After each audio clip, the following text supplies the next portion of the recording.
Sleeker, more powerful, and better all around. Need an introduction to the just-announced Samsung Galaxy S7? Hi, I'm Michael Josh, and you're watching Gadget Mash. We flew to Barcelona to get the scoop on the Samsung Galaxy S7, and here is our hands-on review. Let's get straight to it. This is the Galaxy S7, and this is the Galaxy S7 Edge. Both phones measure 5.1 inches and 5.5 inches respectively. Design-wise, not much has changed since last year, but that's not surprising because the S6 redesign was well received. Instead, Samsung took what it had and made it better. The S7 is still mostly made up of glass and metal, but now has slightly more rounded corners and a slightly more squarish home button.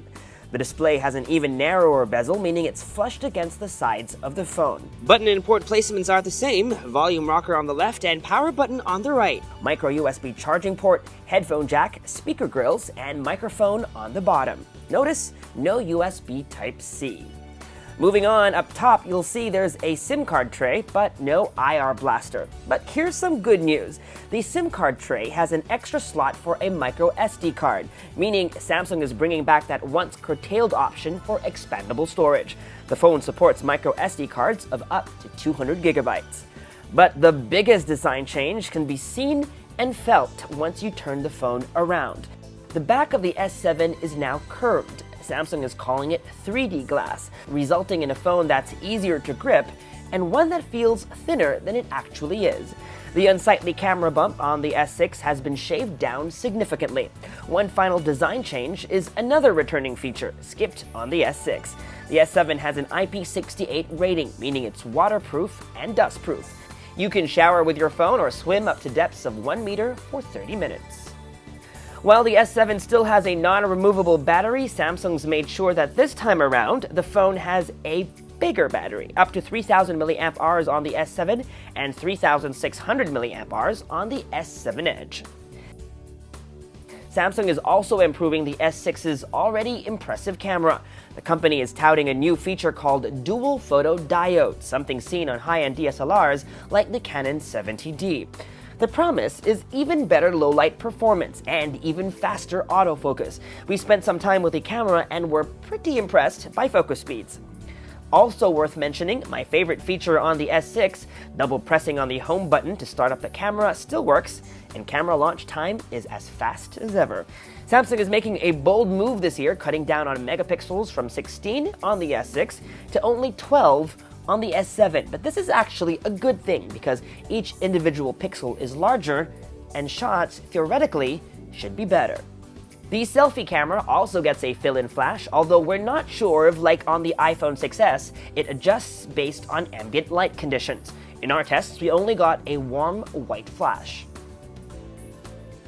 Okay, so this is what the user interface of the S7 looks like. If you'll notice, it's very similar, almost identical to the user interface on the Note 5. These rounded, squarish icons are the same exact icons that shipped with the version of TouchWiz on the Note 5. If you swipe to the right from the home screen, you'll get Flipboard Briefing, although if you don't want it, you have the option to turn it off. Just press and hold on the home screen, swipe right, and then over here you can just toggle on and off. We set it to off, and now it's turned on. You can basically it's turned off, and then you want to turn it back on. Just go ahead and do that as well, and then we've turned it back on. While we're here on the settings, let me also show you some of the wallpapers that shipped. This is the default wallpaper. It's blue, dark blue, and then they have other variations over here. I actually like this one over here, and it also comes in this gold color, if that's what your preference is. I actually like this, so I'm going to set it to be our new wallpaper. Also, while you're on settings, you can actually also change a couple of things. You can change the icon spacing. Right now we're at 4x4, but if you'd like to fit in more icons, you could definitely go to 5x5 or 4x5, whatever you please. But let me just leave it here, and maybe let me just turn back to something darker for this video. This is what the drop-down notification shade looks like. If you recall, on the S6, the design was a bit quirky, a bit fun. This one is a bit more minimalist, more held back. You'll notice shades of gray and blue. And if you look over here is a new feature of the S7, the always on display. Currently it's set to on. We can turn it off with a tap, but let's turn it back on and then just switch off the display, and you'll notice in a bit this will pop out, and this is always on the display.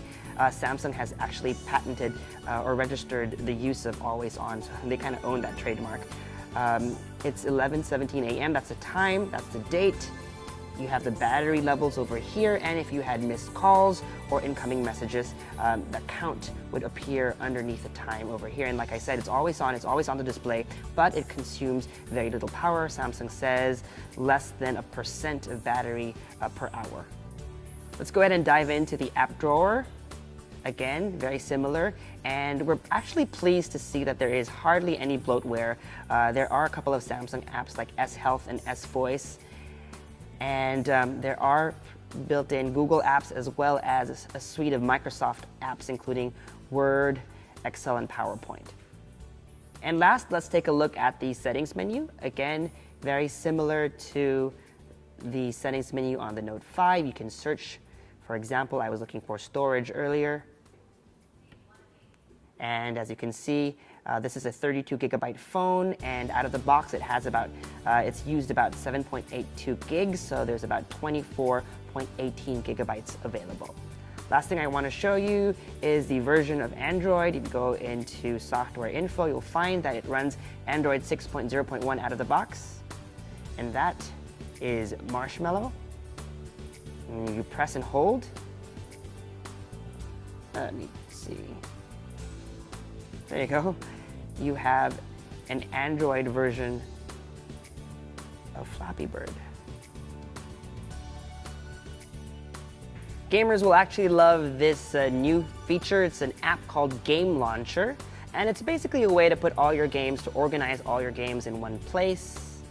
You can add them this way, it'll arrange them, but it's not just about arranging your apps. What it does, it allows you to save power while you're playing your games. So you can save power or save maximum power, and basically what it does is it lowers the resolution and the frame rate to give you more game time. Another interesting feature is no alerts during the game. The last thing you want to be doing is playing Temple Run, you're about to jump and then an SMS comes in, you click no, but it's too late, you fall and die, so you can turn on no alerts during the game. And last but not the least is game tools.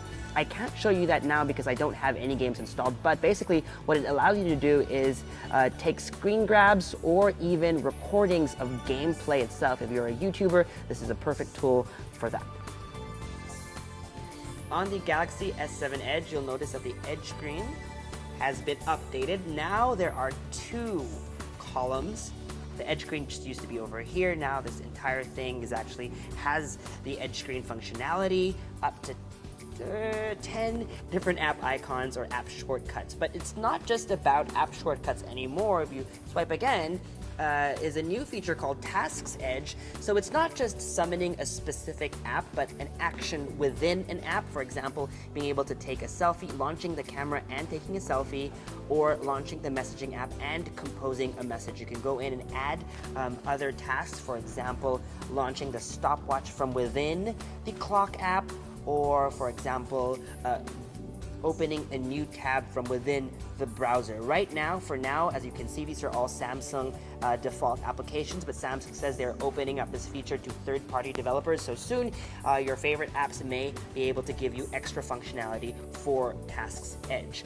And of course, a swipe one more time will bring up People Edge, and so if you have favorite contacts, you can assign up to 10 favorite contacts now with the new expanded Edge display or Edge screen. If you swipe some more, you can actually launch other widgets or apps like Yahoo News, although we're not connected to the internet, so we are unable to show that to you now, but that's what the functionality is like, and you can go in and customize that by diving into this settings menu over here, and you can actually add more Edge panels. As you can see, here are some examples of how that will look like.